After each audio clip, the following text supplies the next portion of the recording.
ایک بوڑھی عورت اپنے گونگے اور بہرے بچے کو اٹھا کے رسول اللہ صلی اللہ علیہ وسلم کی بارگاہ میں لے کے آئی اور عرض گزار ہوئی کہ آقا، یہ میرا بچہ نہ سنتا ہے نہ بولتا ہے، آپ اس کو کچھ بہتر کر دیں کہ اب میں بوڑھی ہو چکی ہوں، میں یہ چاہتی ہوں کہ یہ میرے بڑھاپے کا سہارا بنے۔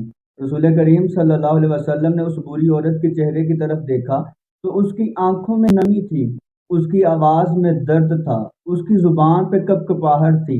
تو رسول کریم صلی اللہ علیہ وسلم نے اس بچے کی طرف نظر رحمت فرمائی اور فرمایا کہ یا ولد یا ولد، اے بیٹا اے بیٹا۔ تو وہ بچہ بے ترک بول اٹھا، لبیک یا رسول اللہ۔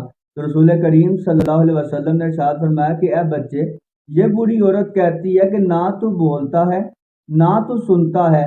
تو وہ بچہ عرض کرنے لگا کہ آقا، جس انداز میں آپ نے بلایا ہے، آج سے پہلے کبھی کسی نے اس انداز میں بلایا نہیں ہے۔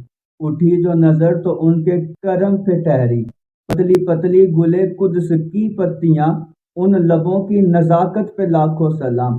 وہ زبان جس کو سب کن کی کنجی کہیں، اس زبان کی نافذ حکومت پہ لاکھوں سلام۔ کس کو دیکھا یہ موسیٰ سے پوچھے کوئی، آنکھ والوں کی ہمت پہ لاکھوں سلام۔ دور و نزدیک کے سننے والے وہ کان، کان لالے کرامت پہ لاکھوں سلام۔ اللہ اکبر۔